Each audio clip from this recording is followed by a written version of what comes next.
Hey, bienvenue sur la chaîne Les Acajou, moi c'est Delphine et sur cette chaîne on s'intéresse au design et au marketing. Donc déjà avant de commencer cette vidéo, je tenais à vous remercier par rapport à la vidéo de la semaine dernière sur Sananas Beauty.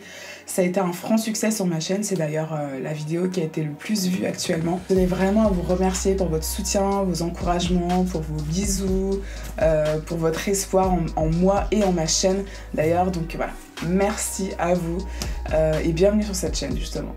I just want to put this idea in your head that it takes one person to realize that there is beauty in everything. Aujourd'hui, on va s'intéresser à Winnie Harlow, une mannequin activiste atteinte du vitiligo. Donc le vitiligo, c'est quoi? En fait, le vitiligo, c'est une maladie de dépigmentation où vous avez deux nuances de peau, donc noir et blanc.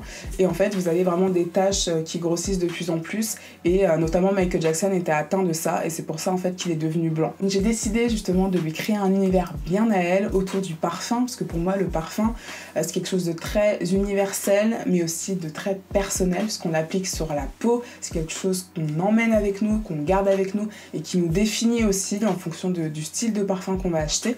Et je trouvais que ça avait vraiment sens avec Winnie Harlow et sa maladie. Et puis j'aime aussi beaucoup l'univers du parfum, c'est quelque chose où on s'amuse beaucoup, de très créatif. Donc voilà, j'espère que ça va vous plaire, ce redesign ou plutôt ce design de Winnie Harlow. Et voilà. Donc avant de commencer toute création, toute réflexion, il faut vraiment s'imprégner de l'univers et de la personnalité de Winnie Harlow justement, à travers ses photos de mannequins, les photos qu'elle a pu faire dans ses campagnes, mais également autour de sa maladie. Donc les types de taches que ça peut créer sur sa peau, le graphisme que ça a créé, les motifs que ça a créé, c'est quelque chose qui est très intéressant pour un graphiste parce que voilà, on se dit que la personne sur elle-même déjà, un motif à exploiter en fait. À travers mes inspirations, lorsque j'ai pensé direct à sa maladie, aux taches qu'elle a pu avoir sur elle, le fait que ça soit gravé sur elle, le fait que ça ait vraiment construit sa personnalité et son parcours, j'ai pensé direct aux hiéroglyphes. Me demandez pas pourquoi, mais de toute façon je viens de vous l'expliquer pourquoi. Mais pour moi ça a vraiment fait sens en moi les hiéroglyphes et j'avais vraiment envie de partir sur cette idée-là. Donc ça c'est une chose par rapport à tout ce qui est égyptien, hiéroglyphes. Et ensuite je me suis aussi intéressée à ce qu'elle portait souvent sur les tapis rouges, notamment avec sa robe. Là qu'on peut voir sur ce mood board, le fait qu'elle porte des robes très drapées, volumineuses, très féminines en fait, c'est quelque chose que j'ai beaucoup apprécié et ça m'a inspiré également. Et ça m'a aussi inspiré les tulipes parce que ce sont des fleurs très élégantes mais à la fois très légères. Je trouvais que ça reprenait justement ce drapé, le fait qu'il y ait les pétales qui soient toutes ensemble mais qui peuvent aussi s'ouvrir, se serrer, enfin voilà, c'est quelque chose qui m'a beaucoup inspiré. Et ensuite bien sûr on s'inspire toujours des produits qui existent déjà, notamment dans notre domaine. Donc j'ai fait quelques recherches sur les parfums, notamment les parfums de Thierry Mugler. En fait, je trouve que ce parfum, c'est un royaume à lui tout seul. Le fait qu'il y ait justement ce changement de couleur, le fait qu'il y ait de l'or un petit peu partout, qu'il y ait plein de dorures autour du parfum, beaucoup de formes, beaucoup de gravures. Enfin voilà, moi j'ai trouvé que c'était vraiment une œuvre d'art ce parfum et ça m'a beaucoup inspiré. Et ensuite, j'ai aussi beaucoup aimé les parfums de Kenzo que je trouve vraiment très intéressants au niveau de la forme aussi des bouteilles qu'ils utilisent. Et le côté bronze, parce que si vous voyez un petit peu les inspirations que j'ai choisies, notamment avec le parfum Alien, les hiéroglyphes, mais également le parfum de Kenzo, c'est vraiment une couleur qui m'a interpellée, parce que pour moi Winnie Harlow, elle est ni blanche ni noire, mais à la fois elle a quelque chose de très lumineux, et je trouvais que le bronze justement, ça alliait ces deux aspects, donc que ça marche très bien avec l'univers du parfum, l'univers du luxe, le fait que ça scintille, etc. Enfin voilà. Donc là ensuite on passe sur le brainstorming. Donc qu'est-ce que c'est le brainstorming? C'est tout simplement un autre mood board mais plus mood board de mots, de valeurs, de choses qu'on va vraiment apporter dans la marque et qui va nous inspirer théoriquement parlant. Moi je suis partie sur le fait qu'elle soit modèle, le fait qu'elle soit activiste et le fait qu'elle ait le vitiligo. Donc ça c'est vraiment les trois choses qui la caractérisent comme ça à première vue. Et donc on passe à la création, notamment avec les codes graphiques que j'ai repris directement sur son corps. En fait j'ai trouvé des photos où on pouvait voir vraiment ces taches en tant que telles et j'ai repris justement, j'ai décalqué toutes ces taches tâches-là pour en faire des codes graphiques et pour en faire des petits motifs. En graphisme, on peut vraiment créer des typographies à partir de toutes sortes de formes.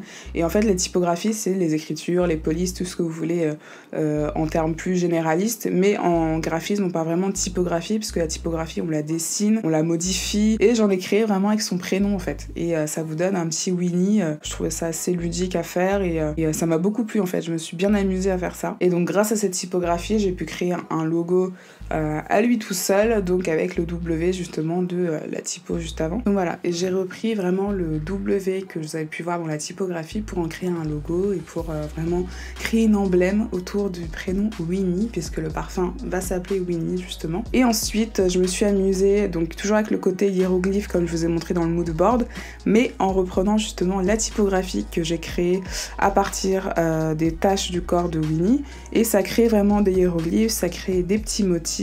Et je trouvais ça aussi intéressant que ça fasse de loin un papillon, parce que le papillon pour moi ça a 2 stades de vie. Le fait que ça soit une chenille et ensuite que ça devienne un papillon. Et je trouvais que c'était intéressant puisque Winnie justement s'est révélée au monde et je trouvais que voilà, le papillon ça donnait une bonne métaphore. Vous me direz ce que vous en penserez, mais voilà. Ensuite, on passe au packaging directement. Alors, vous allez me dire, pourquoi cette forme de bouteille pour cette forme de flacon pour le parfum ? Alors là, vous reprenez tout ce qui est drapé justement avec ces formes-là en forme un petit peu de tulipe, de pétales de tulipe que je trouvais très intéressante. Et ça, on a quand même des inspirations de Thierry Mugler justement avec les rainures, le fait que ça soit gravé. Et je trouvais justement qu'il y avait cette inspiration égyptienne. Je m'en suis pas rendu compte tout de suite, mais l'inspiration égyptienne y est aussi, ce que je trouve que ça ressemble beaucoup à des jarres égyptiennes avec les têtes de pharaon qu'on pouvait mettre au-dessus, mais en plus élégante, puisque les jarres égyptiennes étaient vachement, enfin voilà, elles avaient un côté très mastoc. Ce sont des choses que j'ai pas forcément réfléchi tout de suite ou quoi que ce soit, mais c'est avec le recul, je me suis dit tiens, c'est intéressant également, donc bref. Si vous voulez en savoir plus sur les projets que je développe graphiquement, autour du design, tout ça, je vous invite à aller sur Instagram, donc à @lesacajou. Il y aura aussi un autre Instagram que je vais développer qui sera vraiment que dédié au graphisme et au design que je développe, notamment avec mes clients en freelance, mais aussi sur les projets que je développe sur ma chaîne. Donc voilà, n'hésitez pas à aller voir. De toute façon, je vais vous mettre tous les liens dans la barre d'infos si ça vous intéresse. Là, l'Instagram vient juste de l'ouvrir pour Aka Studio, mais au fur et à mesure des semaines et au fur et à mesure des projets que je vais développer, je vais commencer à poster des choses. Donc n'hésitez pas à aller voir, à vous abonner à cette chaîne aussi sur YouTube, à vous abonner sur Instagram si ça vous intéresse. N'hésitez pas à me proposer également des marques que vous voudriez que je redesign ou que je design comme Winnie Harlow. Ça m'intéresse d'avoir votre avis et aussi de m'inspirer aussi de vos inspirations et puis on verra. Et le petit rappel de fin, n'hésitez pas à aller vous inscrire sur lesacajou.com pour avoir vos 30 minutes de conseils branding gratuits pour ceux qui développent un projet, une marque, une entreprise et qui ont un petit peu de mal à développer leur univers ou en tout cas à déterminer des bonnes stratégies justement pour développer leur marque. Donc voilà, n'hésitez pas à me contacter, c'est gratuit encore une fois et voilà. Comme je dis toujours, pensez à rester vous-même parce que c'est le plus important. Et je vous dis à la semaine prochaine, à samedi 10h. Salut!